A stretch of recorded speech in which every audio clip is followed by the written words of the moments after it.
Every seller has a story. I'm Georgia Mampanis, and welcome to our newest episode of the eBay Seller Spotlight podcast, where each month we spotlight sellers with a story to share with us. Our guest this episode owns an online resale business that specializes in pre-owned and vintage clothing and fashion. When she is not busy bulking up her inventory, she is pursuing her creative endeavors by creating content on her social media channels. Welcome, Ashley Moulder. Hi, how are you? I'm good. Thank you so much for joining us today and for joining us on campus this week. Yes, thank you for having me. It's been great. Yeah, is it your first time? Yeah. All right. Well, I'm glad to have you here, and hopefully we'll have you for many more campus visits. Tell us a little bit more about yourself. What do you sell? Like you said, I sell pre-owned clothing, fashion. I sell men's, women's, kids, all of that, but I try and focus on denim and vintage mostly. Been doing it for about 5-6 years now. That's about it.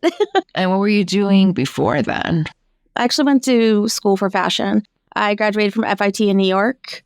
Before this, I worked at the corporate office of a pretty big retail store, and I worked in store operations, which had the ability, each department really worked with store operations because they had to go through us to get anything out to the stores. So I had the ability to talk and interact with every department and actually learn about them, which has helped me tremendously today to know just how things work and everything like that. Clearly, I can tell you're in fashion. Like, you have shown up every single day in like the coolest outfits. No one can really see, obviously, right now what you're wearing. But for listeners, she is wearing this really cool, like, printed dress, like cats and hearts. And like, you rock it so well. Thank you. Where did your style evolve from? Okay, I should preface this by the fact is I don't dress like this every day. On an everyday basis, you'll catch me in a vintage t-shirt and some leggings. It's pretty much about it. But if I'm going anywhere or something like that, ever since I was in college, I remember I used to talk to my friends. I was like, I wish I could wear a dress every day. And they're like, why would you want to? I was like, it's one piece of clothing. I don't have to think about my top. I don't have to think about my pants. I don't have to think about a sweatshirt. I don't have to think about a jacket. It's one piece of clothing. Why would you not want to wear a dress every day? I've always kind of loved retro clothing, 50s fashion, stuff like that. And a couple of years, I shouldn't say a couple of years, it was probably about 10 years ago at this point, I learned about the brand ModCloth. And ever since then, I fell in love with all their dresses. That's where I buy all my dresses at. I know. And you did tell me about that earlier. So I gotta, when I get home away from, after this week, I'm going to sit my butt down and go to ModCloth. Yeah. I'm going to do some shopping. And I'll let you know what I come up with. Okay. So tell me how you started selling. So a friend of mine who worked in the same office as me, she was telling me about how she started selling some of her old clothes to make some extra cash. And I was like, oh, people buy you what? I was very confused, and I kind of forgot about it for a couple months. And then there was a month that came up. Money was tight. We needed to be able to pay rent. And I had all these extra clothes I got for pretty cheap by working in fashion already. So I was like, let me just start selling my clothes. And so I did. I made some extra cash, which is great. And then I kind of kept doing it, even though I didn't need to. And I couldn't figure out why I was still doing it. I was like, I guess I like this. I just kind of kept going. And then I started doing some research and realized like, oh, people actually do this full time and like, make a living off this. This is a thing. I was like, oh my God, okay. And I would say it was August when I sold my first item. I was full-time by April of the following year. Okay. You did all within a year. Good for you. Yeah. You went to fashion school. You clearly have an amazing style. Where did your passion and knowledge come from? Did it start off at a young age? Oh, yeah. At a very young age.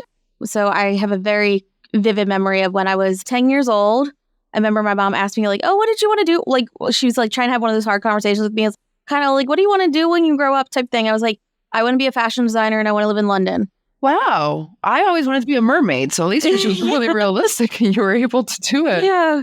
I realized I'm not very good at design very quickly. And I definitely don't want to live in London. The weather's not for my lifestyle, but I kind of kept with it. And I remember when I applied to FIT, I didn't think I was going to get in. Because me and about 10 other girls from I went to an all-girls school. Me and about 10 other girls from my school also applied, and I was the only one that got in. And I got my acceptance late. So I had already put a deposit on another college, and I had to try and get that deposit back. So I was like, I'm not missing this opportunity to go to FIT. I was like, this is the top fashion school in the country for fashion merchandising. I was like, absolutely not. I'm taking this. And I had to fight my mom tooth and nail, but yeah. I've just always loved fashion. I don't know what it is about it. I don't know if it's from playing with Barbies when I was younger, maybe. I have no idea, but I just love it. I don't know why. You're doing great. You mentioned England is so cold. You don't want to be there. Where do you currently live? I live in Southern California. I love the sun. I love the no rain unless occasionally when you get a random hurricane, a once in a lifetime event. But yeah, I love the weather in Southern California, and Southern California has really been my home, even though I grew up on the East Coast. Okay, where's the East Coast? Philadelphia. Okay. Two very different places in terms of fashion. Very different, yes. I remember when they were teaching us in school about the fashion life cycle, they were like, they're always about 6 months more advanced on the West Coast than the East Coast. So once the trends hit the West Coast, they start to slowly move across country and hit the East Coast. Interesting. I thought it'd be the other way around. I thought it would start at like New York. Surprisingly, everyone else also thought the same. And no, yeah. All right, you learned something or two about fashion. You're also a social media personality, well known as Millennial Mouse. Very, very unique name. There a meaning behind it. Yes. So as you've witnessed this week, I'm very short. I'm only 4'9". And in the early 2000s, when the movie Ratatouille came out, there were these big mall posters, you know, in good mall, you see movie promotion. And there'd be the Ratatouille mouse on the poster. And he was still big on the poster, but everyone else was still like bigger than him because it wasn't like huge. Except for me. He was bigger than me. He was bigger than you. And so my friends started calling me Mouse. So I kind of got the nickname Mouse, and I was trying to brainstorm one night. I was up, this was like 3 a.m. I thought of it. I was trying to brainstorm to try and come up with a name that worked. And I am a millennial myself, and I also love like millennial culture. I shouldn't say millennial culture. I say the convergence of our culture with the millennial generation. Millennial Mouse popped in my head, and it's been that ever since. When you told me you were 4'9", I was completely shocked because you have this energy. I'm like, well, she's bigger than me. Like, she comes in with a force, and I loved it. So I was very shocked. So Thank you. I don't think you're a mouse, if that means anything. But I do love the name. It's great. Thank you. Okay. Through your involvement on Open, we had asked, for you to put together a little bio. And one thing I learned about you is that you take great pride in being part of the LGBTQ plus community, and ensure that you provide a wide selection of fashion, not only for everybody, but everybody. I'm quoting you exactly. So can you talk a little bit more about that? Yeah, I think a lot of people get very narrow in their sourcing options when it comes to clothing. There will be like, oh, this size never sells because it's a extra small, or this size won't sell because it is a 4XL or something like that, or, it's a weird size of men's jeans. I gravitate towards those ones. And a lot of times I'll find styles of things that if it were like more of a traditional size, I might not have picked up. But because it's more of those outsorter sizes kind of thing, I will pick it up because of that. Because everyone needs clothing. I mean, for me, it's impossible to find jeans because I need an extra short inseam. When I have to go buy them like pre-owned, it's impossible. I have to end up buying them new because of that. So I try and focus on that, try and get a variety of clothing. Plus, also, I try and take the focus away from the gender of the clothing a little bit. And so things that we've always universally thought as unisex kind of thing, you're kind of pigeonholed sometimes into putting it into a category of women's or men's and stuff like that. So I try and stick with like when I call it and describe it, sticking with like adult or unisex or the type of terms I think that both would use kind of thing. And I will say I do wear men's jeans. Like I think they fit way better than women's jeans. And they have pockets. They do. Pockets that hold everything. And they're nice and loose. Like I feel like, women's jeans, like, okay, fine, the skinny jean trend isn't as in anymore. But like I just find they fit so like constrained. But men's, okay, I got room to eat. It's great. Yeah, exactly. Okay. So going back to social media, you're kind of well known for that. And in fact, that's how we discovered you. That's how we came across you. And we're like, wow, we need to meet this person. It's just great. For anyone who hasn't creeped you, what type of content do you choose to post and why? I choose to post 2 types of content. I started out on another platform, which shall not be named, and made my way over to eBay. And I feel like a lot of people that sell pre-owned clothing have the same journey of coming from these other platforms and then migrating to eBay. They're not starting out on eBay. And teaching them some of the tips and tricks that transitioning them to eBay based off what they've already known from these other platforms. That's kind of my goal, is to kind of teach them how to do those types of things and get more people onto eBay, because there's a lot of people that are scared of eBay that could kill it over there. But they're terrified of it. Just trying to make it easier for them. Another thing I focus on now, I don't market it this way, but I focus on kind of debunking myths. I will watch the community and I'll see what are people talking about, different things like that. What are other quote unquote influencers putting out and stuff like that might be wrong, bad information, old information, or just flat out not true. Or it's more nuanced in what they're putting out. So what I do is anytime I see something like that, that's how I get a lot of my content ideas. So it's like focusing on debunking a lot of those myths. Like I said, I don't necessarily market it as that, but that's my thought process behind it. So, and just trying to help more sellers get onto eBay, especially within fashion category. I'm sure people DM you all the time asking you a million questions. Always. I always get a ton of questions. Like, should I charge shipping? Should I do not? How do I do this? Do I do that? And I'm like, I've sat into DMs with people for hours helping them with their eBay store. Wow. I have a slew of messages of people telling me like, thank you so much for getting my button to gear and getting on eBay. My eBay sales are up like 108%. All this stuff. They're like, I can't believe I didn't think of this earlier. All this stuff. And it's really great to hear that people are actually having success with it. It makes me feel good about like what I'm putting out there.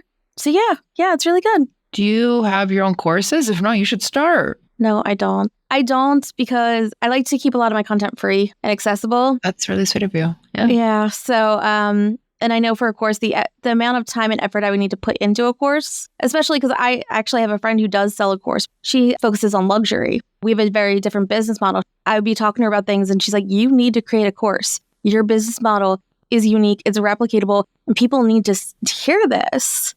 And I was like, I would, but it's like that amount of time and stuff like that. I was like, I'm going to have to charge for that course. To me, it's like, I don't know if I can wrap my head around that yet. And then it's like, well, okay, also too, what if I create this course? What if it flops? I mean, you never know unless you try. Just I know. Keep it on keep it in your back pocket. Yeah. So it has been something that's been kind of on my radar. There's a couple tools that I've actually already created about a year ago that I still have to release because I have to write the content for it. Okay. I have something called the Profit and Productivity Calculator, where it will essentially be able to calculate for people based off of all the tasks they do, what their profit per hour is. I will be on the lookout for that. Yeah. And everyone else listening, be on the lookout for that, or whoever follows her on Yeah, social. I'm saying it here to hold myself accountable to get it out because it's been done and tested for over a year. It's just I have to write the content to release it, I guess you could say, and kind of teach people how to use it. Like there's instructions, but you need to have like a content piece that goes with it, like a guide of like, why do you need this?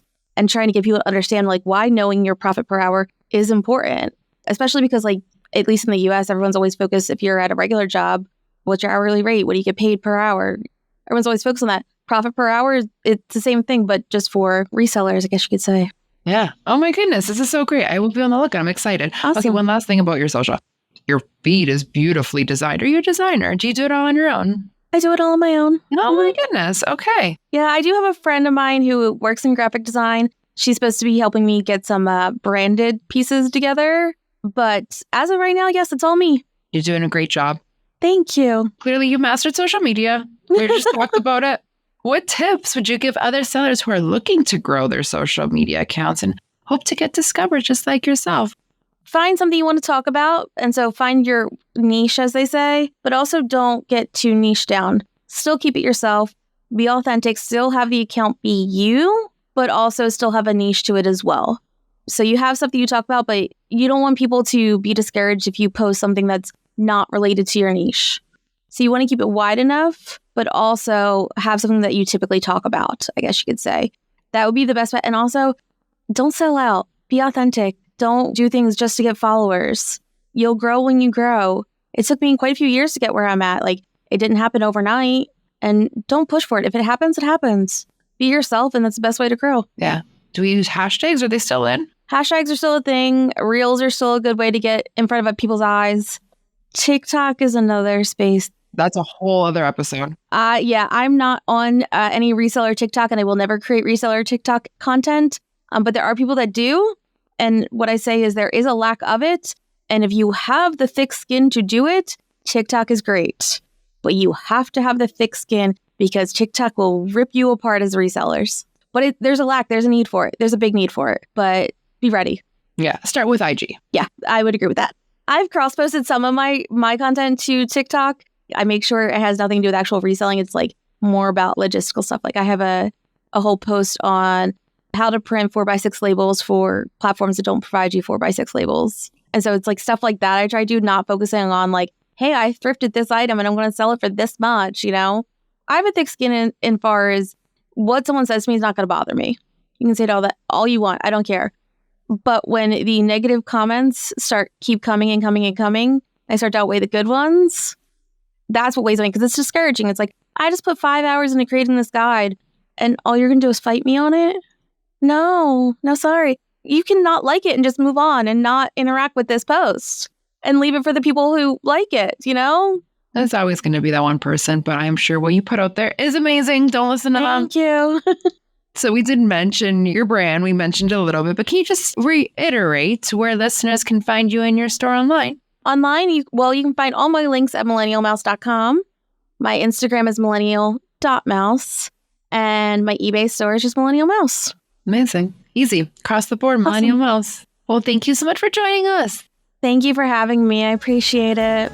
Ashley Moulder sells on eBay under the store name Millennial Mouse. You can also catch her on social media under the same name, where she shares content about all things selling on eBay. We hope you'll join us on our next episode where we'll shine the spotlight on another seller with an amazing story to share. I'm your host, Georgia Manpanis. Jim Griffith is our editor-in-chief. The eBay Seller Spotlight podcast is produced by Lipson and Podcast 411.